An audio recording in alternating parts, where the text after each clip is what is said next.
हरे राम राम राम हरे हरे, हरे कृष्णा कृष्णा कृष्णा हरे हरे।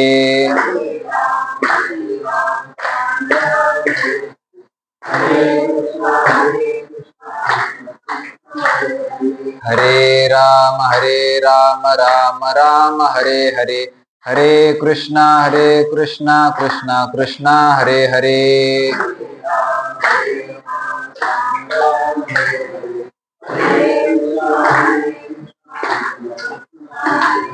हरे राम राम राम हरे हरे, हरे कृष्णा कृष्णा हरे हरे।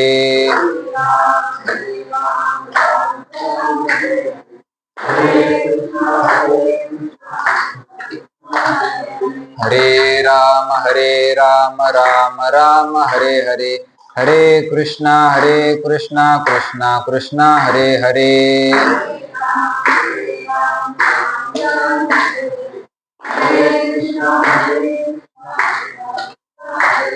हरे राम राम राम हरे हरे, हरे कृष्णा कृष्णा हरे हरे।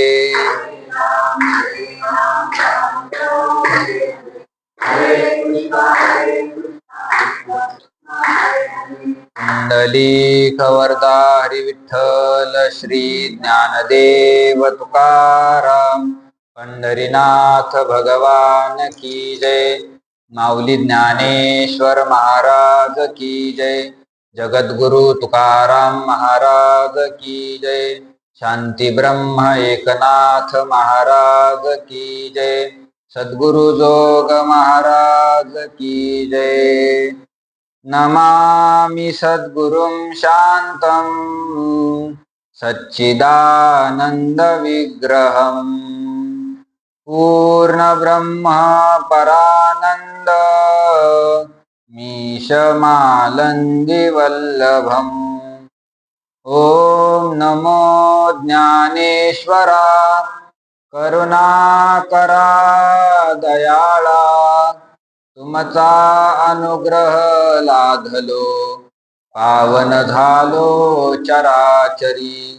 मी कळा कुसरी काहीच नेने, बोलतो वचने अति भाविका, तुमचा अनुग्रह लाधलो, पावन झालो चराचरी।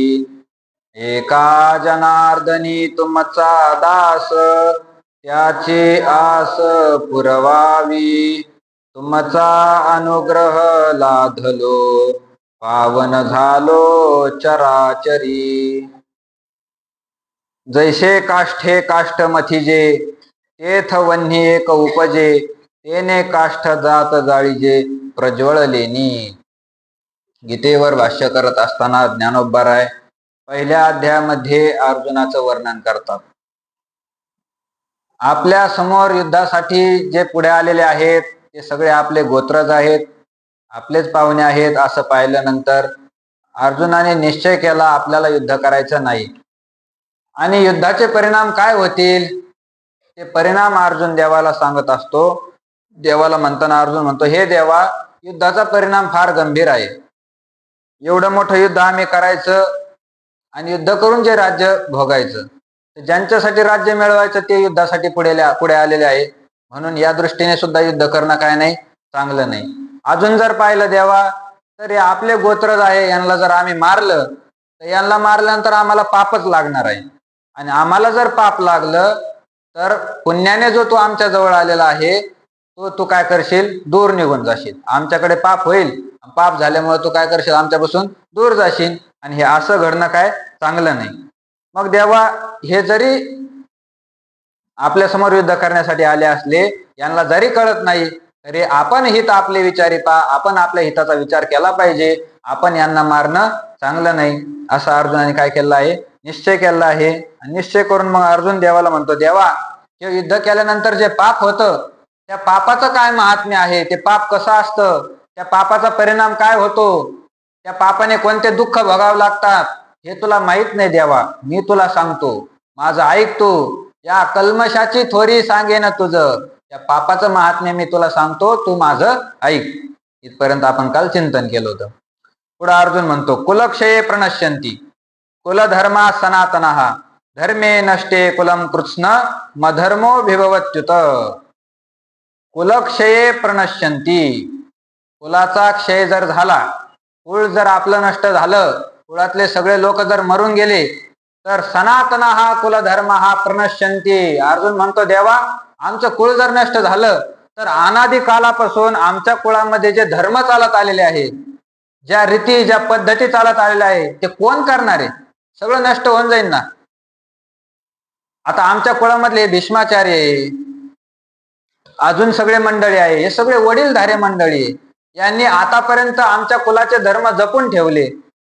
आपलं कुल कोणतं आहे, त्या कुळाचे कोणते धर्म आहे, कसं आपण वागायचे, सगळं त्यांनी जपून ठेवलं, ते आम्हाला सांगत आहे. आणि या सगळ्याला जर मारून टाकलं तर मग हे सनातन अनादी चालत असलेले जे कुलधर्म आहे, ते कुलधर्माचं कोण रक्षण करणार? म्हणून कुलक्षये प्रणश्यंती, कुलाचा जर नाश झाला असता, सनातन हा कुलधर्म हा प्रणश्यंती, अनादी काळापासून चालत आलेले आमचे कुळातले धर्म नष्ट होऊन जातील. आणि मग धर्मे नष्टे, कुळातले धर्मच जर नष्ट झालं, धर्म म्हणजे पुण्य करण्याचं साधन, धर्मच जर कुलातला नष्ट झाला तर मग धर्म नष्ट झाल्यावर काय उरणार खाली? सगळा अधर्मच. कृष्णम कुलम, आमचं संपूर्ण कुळ, अधर्म अभिभवत्युत, सगळा कुळ आमचा अधर्माद्वारे व्यापल्या जाईल. सगळ्या कुळामध्ये काय होईल? अधर्म होईल. आता आमचं कुळ चांगलं आहे, आम्ही पुण्य करतो, पण जर कुलच नष्ट झालं तर कुलातले सगळे धर्म नष्ट होऊन जातील. कुलातले धर्म नष्ट झाले तर काय होईल? सगळ्या कुळामध्ये अधर्म पसरेल.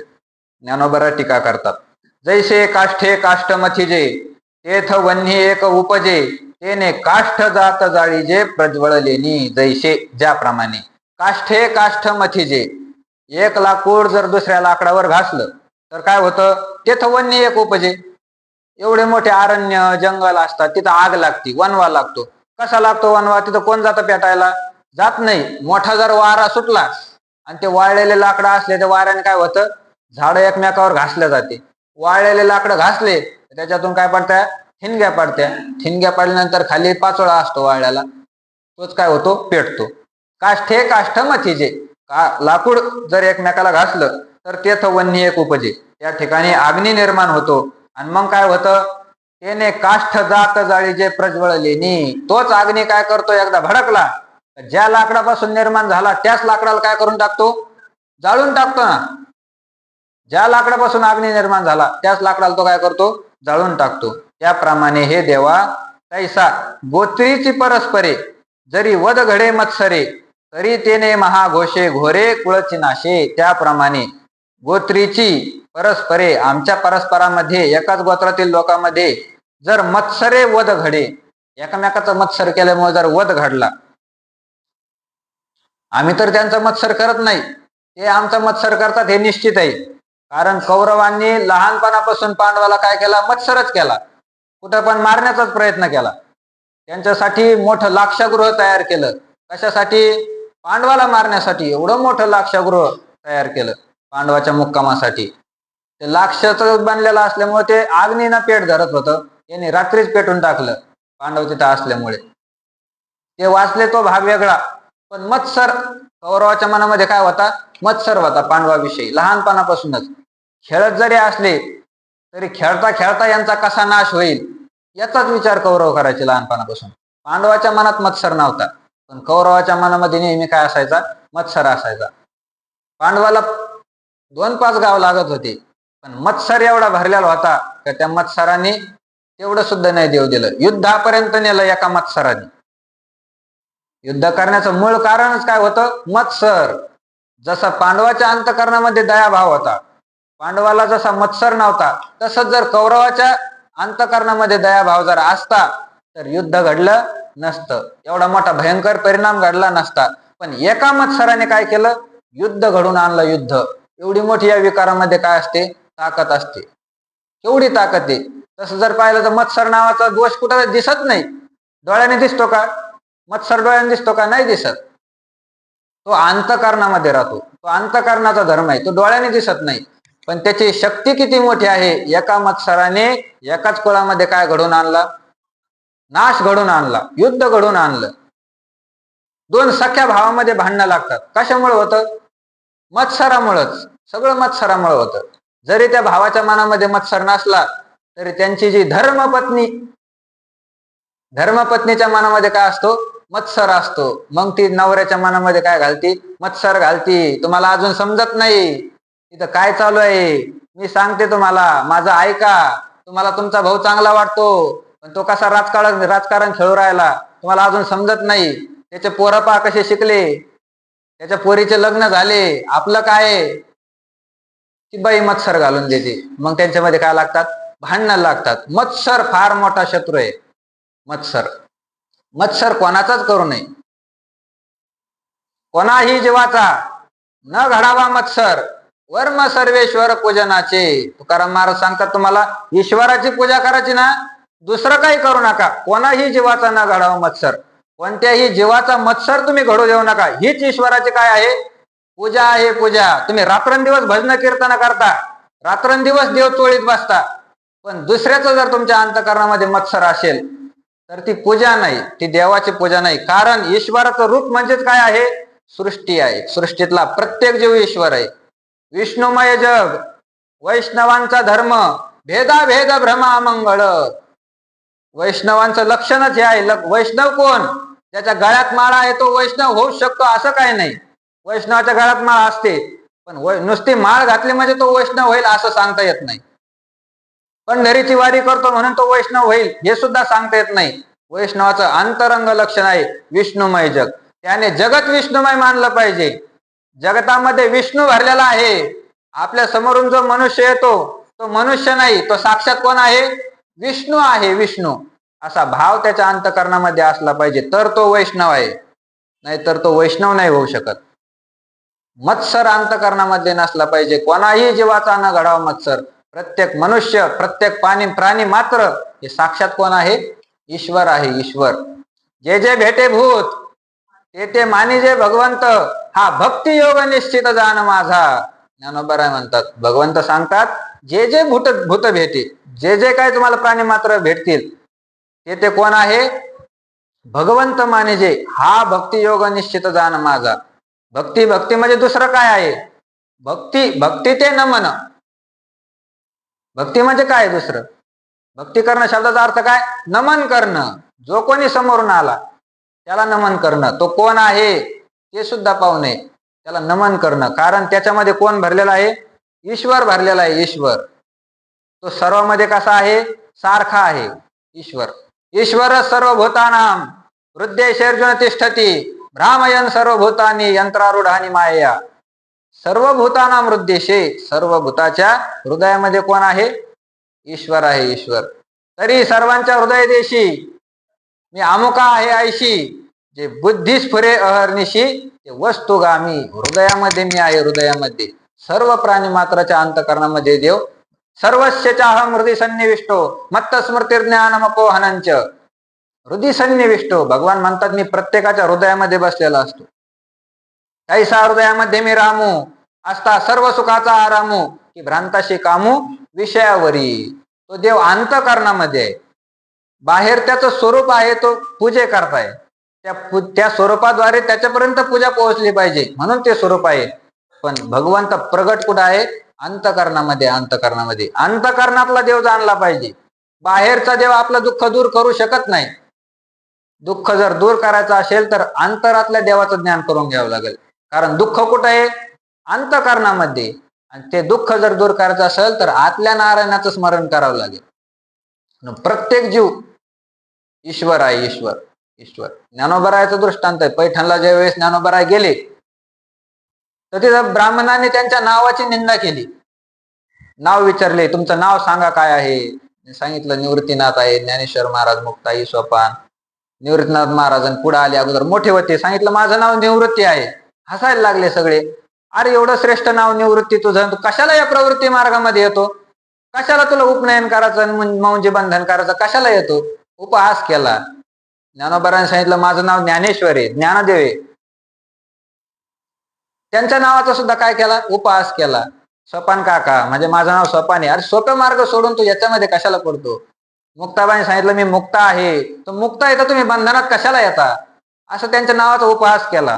ज्ञानोबराच्या नावाचा उपहास केला. त्याने ज्ञानदेव सांगितलं. ते म्हणे त्यात काय असतं म्हणे ज्ञानदेव नावात, तुझं नाव ज्ञानदेव म्हणजे तू काय ज्ञानदेव झाला का खरोखरच? तेव्हा आमचा रेडा चालला, त्याचं नाव सुद्धा काय आहे, ज्ञानदेव आहे.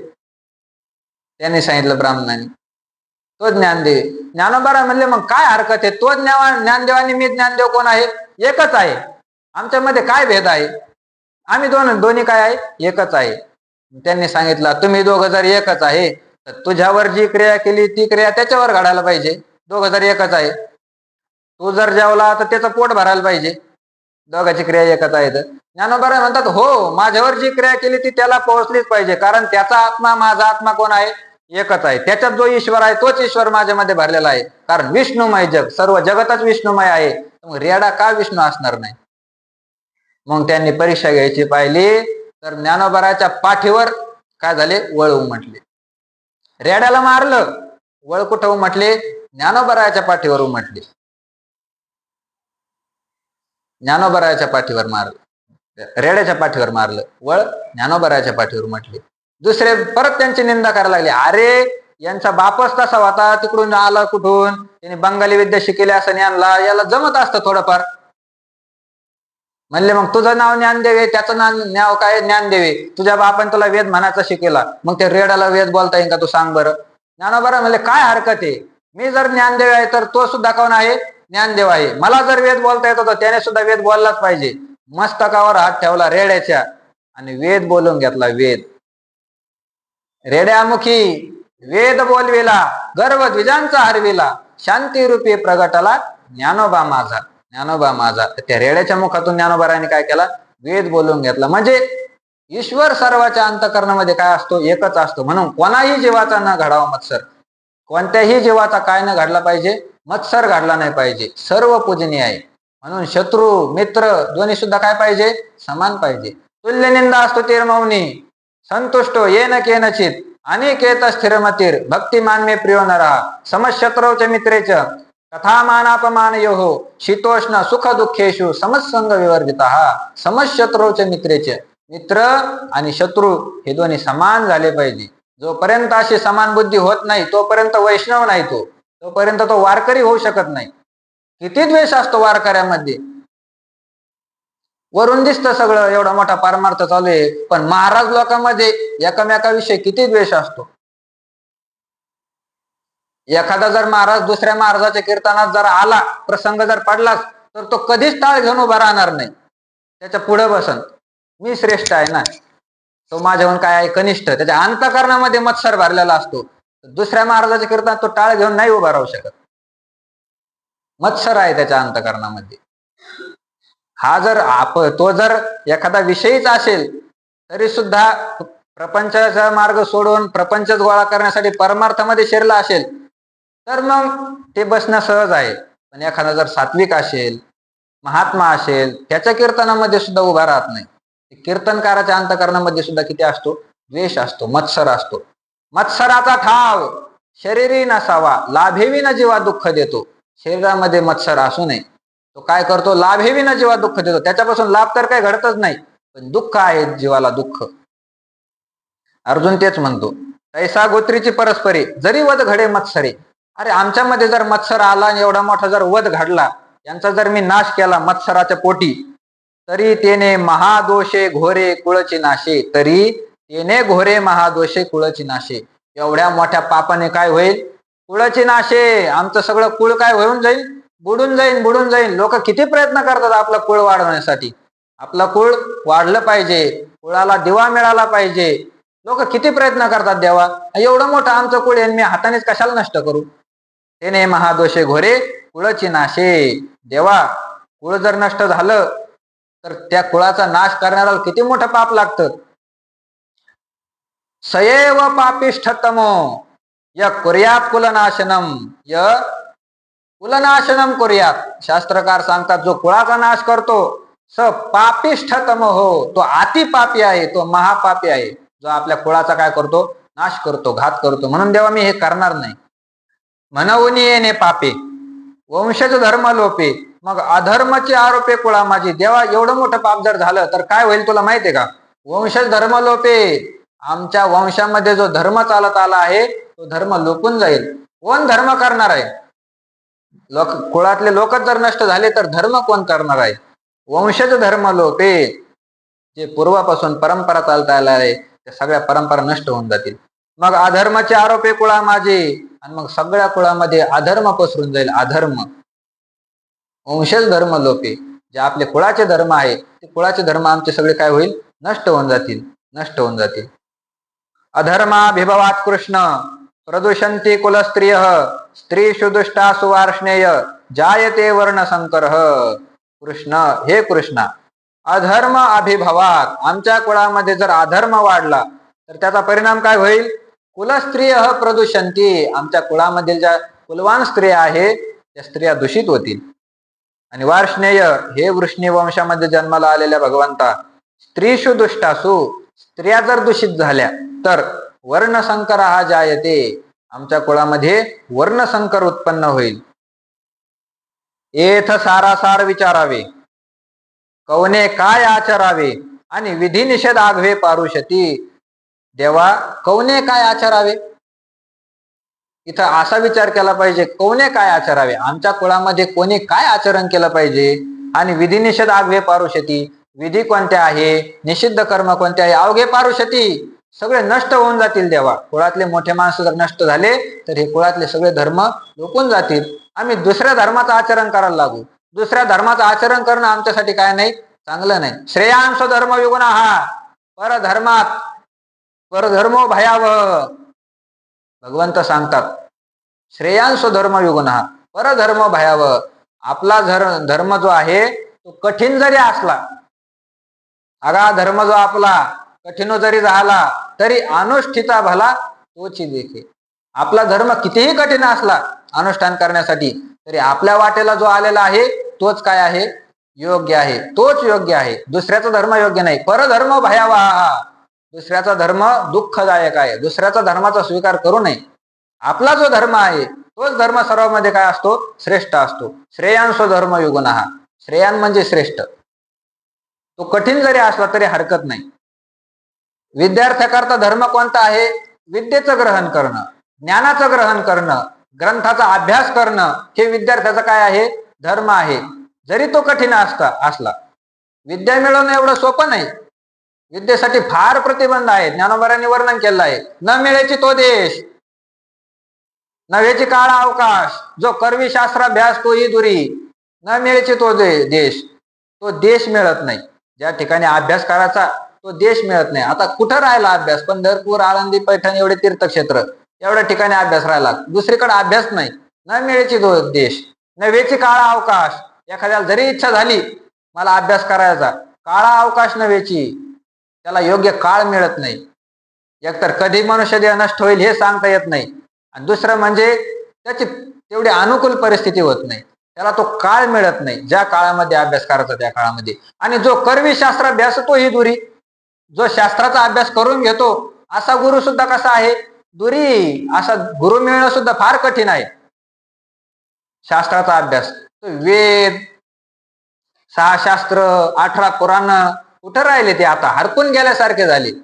अर्थे लोपली पुराणे, नाश केला शब्द ज्ञाने, विषय लोभी म्हणे साधन हे बुडविले. अर्थे पुराणे लोपली. तुकाराम महाराजांनी वेदाचं आणि शास्त्राचंच घेतलंच नाही, ते कुठं राहिले, लांबच. पण पुराण ग्रंथ सुद्धा लोपले हो. 18 पुराण जे व्यासाने लिहिले ते पुराण ग्रंथ फार अवघड नाही, पण लोपले. त्याचा कोणी आता अभ्यास करत नाही. कशामुळे लोपले? अर्थे लोपली पुराणे. अर्थ म्हणजे पैसा. हे महाराज लोक पैशाच्या भानगडीत जेव्हापासून पडले तेव्हापासून पुराणे लोपली. तुकोबारायाचे शब्द आहे, अर्थे लोपली पुराणे. कारण यांना माहिती आहे पुराण आता कोणी ऐकत नाही. आता लोकांना ऐकण्यासाठी विनोद लागतो. विनोद केला म्हणजे लोक प्रसन्न होतात, लोकांची स्तुती केली म्हणजे लोक प्रसन्न होतात, मग आपल्याला मोठाले पाकिट भरतात. अर्थे लोपली पुराणे. अर्थाच्या नादी लागल्यापासून पुराण लोपले. नाश केला शब्दज्ञाने, या शब्दज्ञानी लोकांनी सगळा नाश करून टाकला. विषय लोभी म्हणे साधन हे बुडविले. म्हणून हे पुराण ग्रंथ, शास्त्र ग्रंथ हे शिकवणारे आता राहिले नाही. केवढं मोठं पंढरपुरामध्ये पहिलं व्यासपीठ होतं. एकाचड एक महात्मे होते. पंडित प्राण धारुरकर शास्त्री, निवृत्तीनाथ महाराज वक्ते बाबा, त्यानंतर इकडं मुमुक्ष पाठशाळेमध्ये हरिभाऊ महाराज पाटील, इथं रामकृष्ण भाऊ येडशीकर, मदन महाराज बिहानी, किती मोठे पाठ चालायचे. सगळं लोपलं आता, काय नाही राहिलं. शास्त्र सांगणारे कोणी राहिले नाही. वक्ते बाबा सगळे पुराण सांगायचे, कोणतेही तुम्ही जो ग्रंथ घेऊन जा तो ग्रंथ सांगायचे. आता काही नाही राहिलं. आता ज्ञानेश्वरी गाथा सांगणारी मिळत नाही. इतका अवघड परिस्थिती झाली. शास्त्र मागं पडलं. कुठंतरी एखादा ज्ञानेश्वरी सांगणारा मिळतो, कुठंतरी एखादा गाथा सांगणारा मिळतो. संत ग्रंथ एवढे सोपे मराठी, ते ग्रंथ सांगणारे आता कोणी मिळत नाही. तर शास्त्र किती दूर राहिलं. ज्ञानोबा सांगतात, जो करवी शास्त्राभ्यास तो ही दुरी. अशी परिस्थिती झाली. म्हणून विद्या ग्रहण करणं तेवढं सोपं नाही. एवढा मोठा काळ मिळणं, देश मिळणं, योग्य गुरु मिळणं हे फार कठीण आहे. आणि हे सगळं जरी घडून आलं तरी नुसतं पंढरपुरात गेला म्हणजे ज्ञानी झाला असं होत नाही. नुसतं एखाद्या गुरुकडे गेला म्हणजे ज्ञानी झाला असं होत नाही. त्याला अभ्यासच करावा लागतो. अभ्यास करणं इतकं सोपं नाही. त्याला ब्रह्ममुहूर्तावर उठावं लागतं, पाठ चंद्रभागेचं स्नान करावं लागतं. स्नान करून मग त्याला देवपूजा संध्या करावी लागते. संध्या झाल्यानंतर त्याला मग आपलं जे नित्याचं कर्म असेल ते कर्म करावं लागतं. सगळे कर्म करून मग त्याला अभ्यास करावा लागतो ग्रंथाचा. एवढं सोपं नाही ते. सगळे ग्रंथ संस्कृत मध्ये असते. त्याच्यासाठी अगोदर त्याला मराठी व्याकरण शिकवा, त्याला संस्कृत व्याकरण आलं पाहिजे, मग त्याला ग्रंथाचा अभ्यास पुढं. एवढं सोपं नाही ते. ग्रंथ पाठांतर करणं इतकं सोपं नाही. पण ज्ञानोबा म्हणतात, श्रेयांसु धर्म युगुण. आपला धर्म जरी कठीण असला तरी त्याचं आचरण करण्यासाठी तोच योग्य आहे, तोच योग्य आहे. दुसऱ्याचा धर्म योग्य नाही. विद्यार्थ्यांनी अभ्यासच करावा. जर अभ्यास सोडून तर चोऱ्या करायला लागला तर मग कसं व्हायचं. म्हणून आपला धर्म श्रेष्ठ आहे. ब्राह्मणांनी आपला धर्म पालन करावा. यजन, याजन, दान, प्रतिग्रह, अध्ययन, अध्यापन हे ब्राह्मणाचे जे षटकर्म सांगितले, ब्राह्मणाने आपला धर्म करावा. या कलियुगामध्ये ब्राह्मणाने धर्मच सोडून दिले त्यांचे. आचार भ्रष्टवती लोक कली, पुण्य क्षीणबळी झाले पाप. आचार सांडिती द्विज लोक. द्विज लोकांनी सुद्धा आचार सोडून दिले.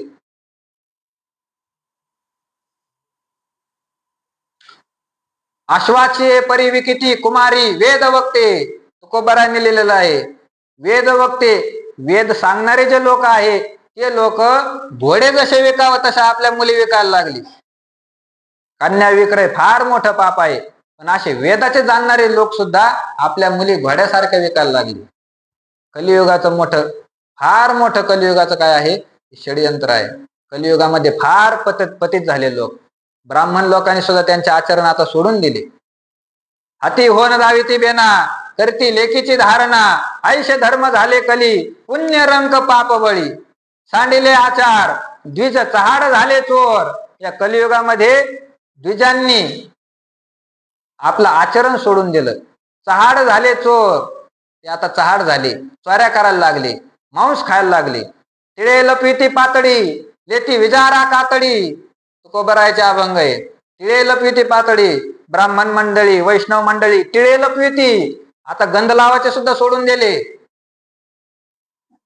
पातळी लपविती, ब्राह्मणाकडे आता पंचांग नाही सापडत. लेती विजारा कातडी, पॅन्टी घालून हिंडायला लागले. आता पॅन्टी, धोतर घालायचे सुद्धा सोडून दिले. आचरण सोडून दिलं. कलियुगामध्ये फार मोठं पतन आहे. आपले धर्म सोडून दिले लोकांनी. वरम सुधर्म विगुण न पारक्य सुनुष्ठिता.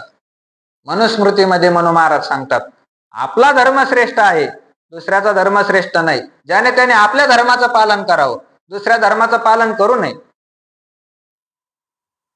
स्वामी काज गुरु भक्ती, पितृवचन सेवापती, हेच विष्णूची महापूजा, आन भावना ही तुझा. तुकोबाराय सांगतात, स्वामी काज गुरु भक्ती. जर आपण सेवक असेल तर स्वामीचं सगळं कर्तव्य करणं हाच धर्म आहे. गुरुभक्ती, शिष्य जर असेल तर गुरुची सेवा करणं हाच धर्म आहे. पितृवचन, मुलगा जर असेल तर बापाचं ऐकणं हाच धर्म आहे. सेवापती, आपण पत्नी जर असेल तर पतीची सेवा करणं हाच तिच्याकरता काय आहे, धर्म आहे. हे करणं म्हणजेच हेच विष्णूची महापूजा, तीच विष्णू भगवंताची महापूजा आहे. ते सोडून इतर करणं हे पूजा नाही. ती पूजा नाही. ते त्या देवतेला, त्या गुरुला, मालकाला त्रास देण्यासारखं आहे. म्हणून आपला धर्म श्रेष्ठ आहे, दुसऱ्याचा धर्म चांगला नाही. अधर्माभिभवात कृष्ण, हे कृष्णा, आमच्या कुळामध्ये जर अधर्म वाढला तर कुलस्त्रिय प्रदूषंती स्त्रीषु दुष्टाशु अर्ष्णेय जायते वर्ण संकरा. येत सारासार विचारावे, कवने काय आचारावे आणि विधी निषेध आगवे पारुषती. देवा इथं सार आसार काय याचा विचार आम्ही केला पाहिजे. आमच्यासाठी सार काय आहे, आसार काय आहे, भक्ष्य अभक्ष काय आहे याचा आम्ही विचार केला पाहिजे. आम्ही अन्न खाल्लं पाहिजे का कोंबड्या खाल्ल्या पाहिजे याचा विचार आम्ही केला पाहिजे. सारासार विचारावे आमच्याकरता योग्य काय आहे. आम्ही वारकरी आहे, वारकऱ्याने अन्न खायला पाहिजे का तंबाखू खायला पाहिजे, बिड्या वाढायला पाहिजे, हे आम्ही देवा समजलं पाहिजे आम्हाला. हे तर सारासार विचारावे. रंगनाथ महाराज परभणीकर गुरुजी, रंगनाथ महाराज म्हणायचे तंबाखू खाणं हे नरकाचं चौथं द्वार आहे. चौथं देवाने गीतेत 3 द्वार सांगितले. त्रिविधम नरकच्छेदम द्वारम नाशनम आत्मनः काम क्रोधस तथा लोभस तस्माद एतत्रयम त्यजेत. काम क्रोध आणि लोभ हे नरकाचे 3 द्वार आहेत. पण रंगनाथ महाराज म्हणायचे नरकाचं चौथं द्वार म्हणजे तंबाखू खाणे. वारकरी मंडळी, तंबाखू हे नरकाचं चौथं द्वार आहे. चातुर्मासातले लोक बायका घरी सोडून येतात पण तंबाखूची पुडी जवळ असते. अवघड परिस्थिती आहे.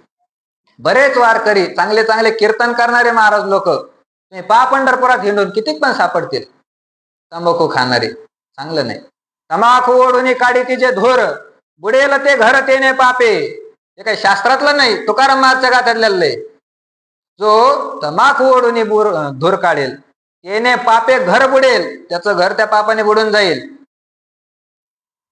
चांगले चांगले वारकरी पान खातात. पान कीर्तनात बसल्या बसल्या पाने जो खाईल बैसोनी कथेशी घडेल तयाशी गो हत्या. ते तुकाराम महाराज सांगतात कथेला बसून जर तुम्ही पान खाल्लं, कीर्तन करताना जर तुम्ही पान खाल्लं तयाशी गो हत्या घडेल. गो हत्येचं पाप आहे, गाय मारल्याचं पाप आहे त्याला. असं आहे. ते सगळे धर्म आता सोडून दिले लोकांनी. वारकऱ्याने वारकऱ्याचे धर्म जवळपास सोडूनच दिले. आता काही खायला लागले वारकरी. कांदा लसूण सणासण आणते वारकरी. वारकरी खाते असं नाही, आपल्या पंक्तीत ते करून देवाला त्याचाच नैवेद्य कांदा आणि लसणाचा. निषिद्ध सांगितले धर्मशास्त्रामध्ये. जसं मांस खायचं निषिद्ध आहे तसं कांदा लसूण खाणं सुद्धा काय आहे, निषिद्ध सांगितलेलं आहे. तुम्ही पहा मनुस्मृती उघडून, गाजर खाणं सुद्धा निषिद्ध सांगितलेलं आहे. किती वारकरी आहे गाजर न खाणारे. तुम्ही नाथ महाराजाचं भावार्थ रामायण उघडून पहा एकदा. टरबूज खाणं निषिद्ध सांगितलेलं आहे. हे वारकरी एकादशीला टरबूज खाते. पाहिलं कधी? पाहिलं उघडून? कलिंग फळी विकल्प वस्ती ते फळ न सेविते साधू संती. नाथ महाराजांनी सांगितलंय, शांती ब्रह्मनाथ महाराजांनी. त्यांच्या नावावर आपण जगतो. कलिंग फळी विकल्प वस्ती, त्या टरबुजाच्या फळामध्ये विकल्प राहत असतो. ते फळ न सेविते साधू संती, साधू संतांनी ते फळ खाऊ नये. नाथ महाराज सांग नाही, आपण एकादशीला खातो. नाही राहिला आता आचार. खाण्यापिण्याचं सोडून दिलं लोकांनी. शास्त्र सांगतं वांग खाऊ नये. वांग खाल्ल्यानंतर जर तो मनुष्य मेला, किती पुण्य करून द्या, त्याला सरळ नरक आहे. त्या वांग्याचं बीज पोटामध्ये 27 दिवस राहतं. 27 दिवस गेल्या तुमच्या एकादशा पाण्यात आतापर्यंत. एकादशी कोणाला घडत असती, त्याच्या पोटामध्ये अन्न नसलं पाहिजे. वांग जर खाल्लं तर 27 दिवस बी त्याच्या पोटामध्ये राहतं आणि एकादशी 15 दिवसाला येते. नाही चालत. शास्त्र लय बारीक आहे. शुद्ध शुद्ध येत सारासार विचारावे. भक्ष्य काय आहे अभक्ष्य काय ते आम्ही पाहिलं पाहिजे. देवा अर्जुन म्हणतो देवाला भक्ष्य अभक्ष्याचा विचार केलाच पाहिजे. ती गाय जाणल्यानंतर त्याचं जे कवळं दूध असतं, ते कवळ्या दुधाचं आपण काय करतो, खरवस करतो. खिरोज म्हणतात काही ठिकाणी. त्याचा देवाला नैवेद्य दाखवतो आपण. ते सुद्धा निषिद्ध सांगितलेलं आहे. तुम्ही पहा मनुस्मृती वाचून. गाय जर व्याली तर त्या गायीचं 10 दिवस दूध खाऊ नये. 10 दिवस त्या गायीचं दूध अपवित्र असतं. किती आवडीने खातात वारकरी. एकादशीला सोमवाराला चालतं.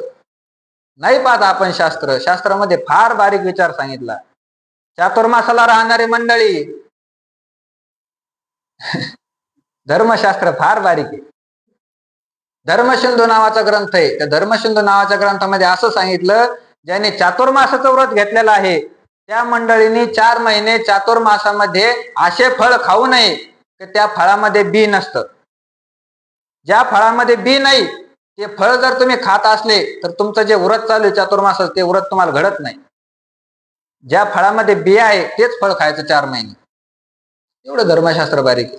हे तर सारासार विचारावे. सार काय आहे, आसार काय आहे याचा आपण विचार केला पाहिजे.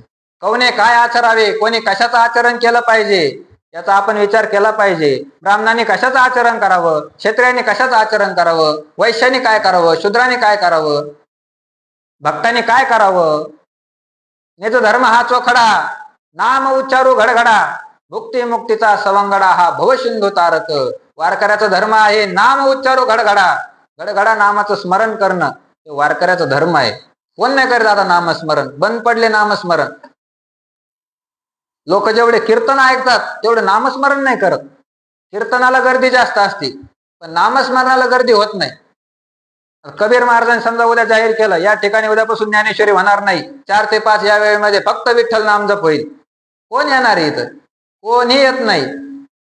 लोकांना ऐकायची आवड असते ना, मग त्याच्यामध्ये थोडाफार विनोद असतो, थोडंफार ज्ञान असतं, पुढे मग चाली असत्या, ती ऐकायची सवय असते. निखळ नामस्मरण कोण नाही करत. इथं सारासार विचारावे, कोणी काय आचरावे, कोणी कशाचं आचरण केलं पाहिजे आणि विधी निषेध आगवे पारुशती देवा. आम्ही जर या कुळातल्या मोठ्या लोकांना जर मारलं तर विधी निषेध संपून जातील. विधी काय असतो, निषेध काय असतं हे संपून जाईल देवा, संपून जाईल. विधी निषेध आता बंद पडले. लोकांना विधी निषेधाचं काहीच घेणं नाही राहिलं. तुका म्हणे ऋषिकेशी केस काढा भलत्या दिवशी. आमचे वक्ते बाबा म्हणायचे,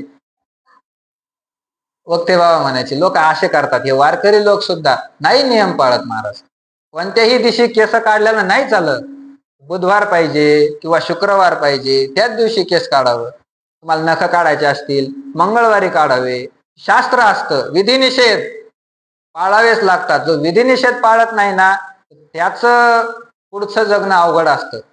कारण कर्म फार सूक्ष्म आहे. तुमच्याकडून कर्म घडणारच आहे. तुम्ही किती काय केलं तर कर्म तुम्हाला सोडू शकत नाही. मग ते कर्म विधी निषेधाप्रमाणे घडलं पाहिजे. कर्म फळ देण्याचं चुकत नाही. देवाच्या बापाला सुद्धा कर्म चुकलं नाही, देवाला कर्म चुकलं नाही, आपल्याला कुठून चुकणार आहे. म्हणून कर्म करत असताना डोळे उघडे ठेवून कर्म केलं पाहिजे. विधी निषेध, विधी काय असतो, निषेध काय असतो. नुसतं पंढरपुरात येऊन राहायला म्हणजे पुण्य होतं असं नाही. इथं जो विधी सांगितला तो विधी जर केला नाही तरी पाप लागतं. चंद्रभागे स्नान, विधी तो हरिकथा. इथला विधी काय सांगितला, चंद्रभागेचं स्नान करायचं. जिथं कीर्तन भजन श्रवण करायचं, कथेचं श्रवण करायचं, नगर प्रदक्षिणा करायची, भगवंताचं दर्शन करायचं. पंढरपुरातला विधी आहे. इथं येऊन जर नुसतं खाल्लन पडला त्याला पाप लागतं, पुण्य तर नाही. म्हणून अर्जुन सांगतो विधी निषेध आगवे पारुशती देवा. आमचे विधी निषेध संपून जातील. दृष्टांत देतात. आस्था दीपू दौडीजे मग अंधकारी राहतीजे, तरी उजूची का अडखुळीजे दयापरी देवा. आस्था दीप दौडीजे, आपल्या हातामधला दिवा सोडून द्यायचा, मग अंधकारी राहतीजे. आणि अंधकारामध्ये आपण चालायचं तरी उजूची का अडखुळीजे दयापरी. तर देवा असं जर आम्ही केलं तर चांगल्या जागेमध्ये सुद्धा काय होईल, आम्ही अडखळून पडेल ना. म्हणून हे आमच्या कुळामधले जे मोठे लोक आहे, हे सगळे ज्ञानी लोक आहे. हे ज्ञानी लोक दिव्यासारखे काम करतात. काय करायचं काय करायचं नाही हे ज्ञानी लोक आम्हाला सांगतात देवा. आणि भीष्माचार्यासारख्या यांना जर मारलं तर धर्म काय अधर्म काय आम्हाला कोण सांगणार. म्हणून मी देवा यांना मारणार नाही. तैसा कुळी कुळक्षय होय, तय वेळी तो आद्य धर्म जाय, मग आन काय आहे पापा वाचुनी. अर्जुन म्हणतो देवा तसं कुळी कुळक्षय होय. आमच्या कुळामध्ये जर क्षय झाला, कुलाचा जर आमच्या नाश झाला तर काय होईल. तय वेळी तो आद्य धर्म जाय. अनादी कालापासून जो आमच्या कुळामध्ये धर्म चालत आलेला आहे, जे श्राद्धादी क्रिया चालत आलेल्या आहे, आमच्या कुळामध्ये जे रीती चालत आलेल्या आहे, ते सगळं काय होईल, जाय नष्ट होऊन जातील. मग आन काय आहे पापा वाचून. देवा ते जर क्रिया नष्ट झाल्या तर पापाशिवाय दुसरं काय राहिलं रे.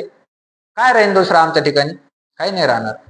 लोक मेल्यावर जाऊ द्या, लोक जिवंत असताना कुळातले लोक आता लोकांचं नाही ऐकत, नाही ऐकत लोक. ब्राह्मणाने सांगितलेलं असतं तुम्ही काय करा, जो मुहूर्त सांगितला त्या मुहूर्तालाच लग्न लागलं पाहिजे. मुहूर्त असतो 12:30चा, लग्न लागतं 4 वाजता. नाही ऐकत. मोठ्या लोकांचं ऐकण्याची सवय नाही राहिली. का, त्याने काय होणार आहे. 12ला लावलं काय 4ला लावलं काय, लग्न तर लागतच ना.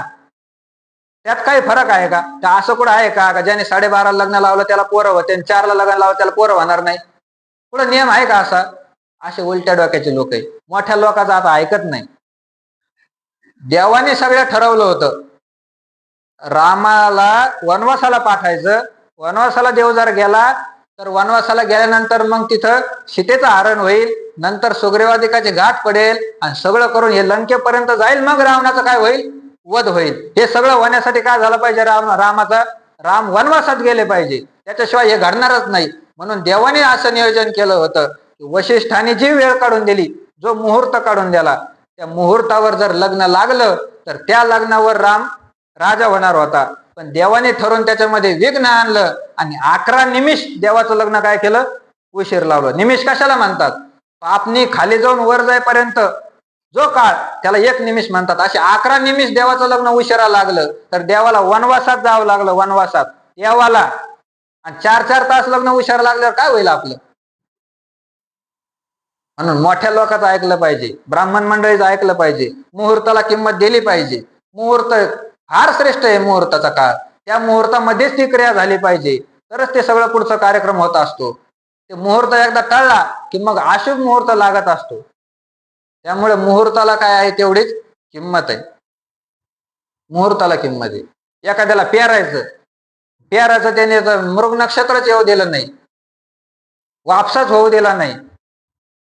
अशा ठिकाणी जर त्याने अशा मुहूर्तात जर पेरलं ते जमन का, नाही जमू शकत. तो काळ त्या गोष्टीसाठी महत्वाचा असतो. म्हणून विधी निषेध आगवे पारुशती, त्यावेळी आद्य धर्म जाय आन काय आहे पाप वाचुनी. देवा, पापाशिवाय आमच्या ठिकाणी काय उरेल सांगणार आहे तू. म्हणून आम्ही जे जे काय करू ते पापच होईल. हे मोठे लोक जर मेले तर. जय यम नियम ठाकती तेथ इंद्रिय सैरा राहतती, म्हणून व्यभिचार घडती कुळस्त्रिया.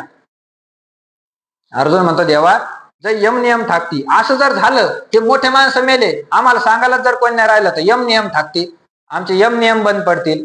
यम कशाला म्हणतात, नियम कशाला म्हणतात, प्राणायाम, प्रत्याहार, आसन, ध्यान, धारणा, समाधी, हे जे अंग आहे, 5 यम सांगितले शास्त्रामध्ये.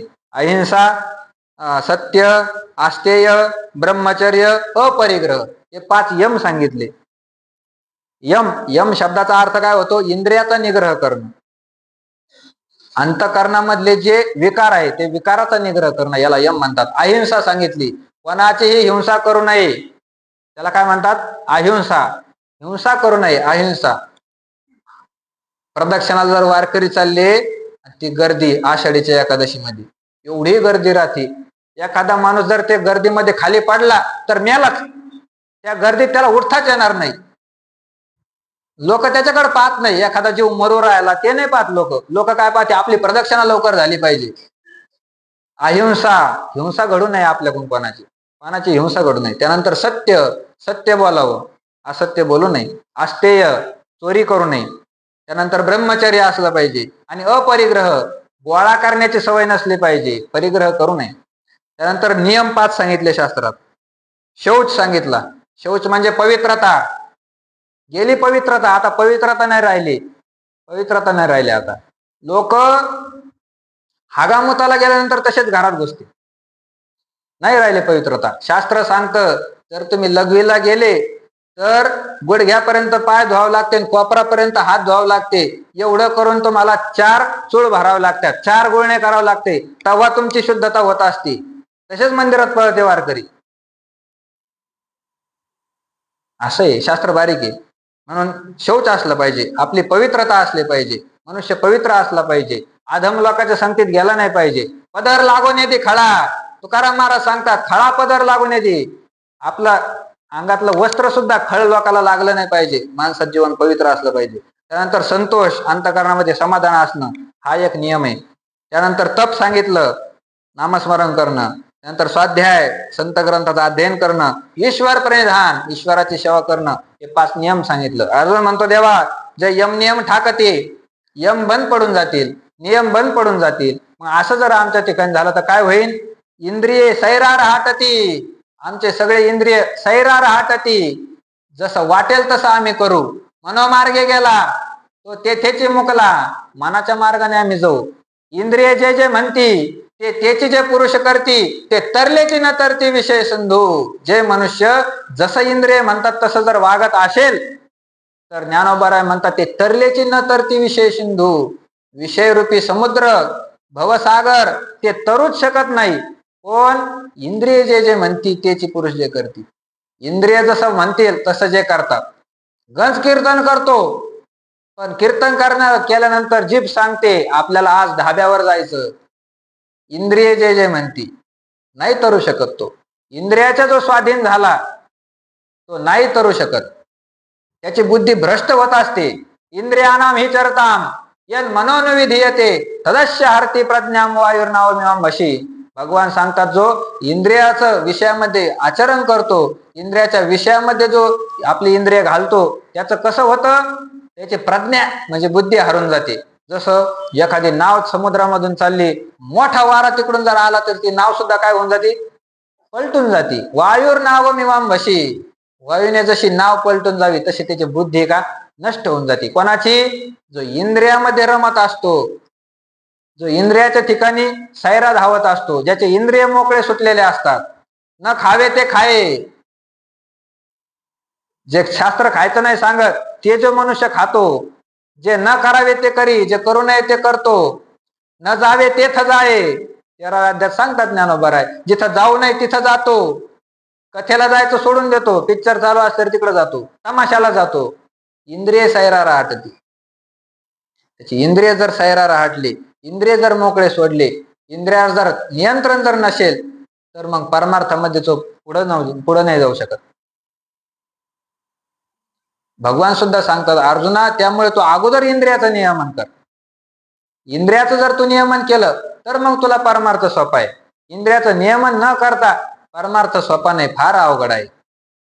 म्हणून अर्जुन म्हणतो तेथे इंद्रिय सैरा राहतती. देवा असं जर घडलं, यम नियम जर आमचे बंद पडले तर आमची इंद्रिय सैरा राहतती, आमचे इंद्रिय मोक्कार सुटतील, आम्ही काही गोष्टी करायला लागू.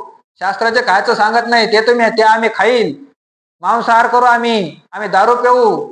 यम नियम जर बंद पडले तर इंद्रिय सैरा राहतती.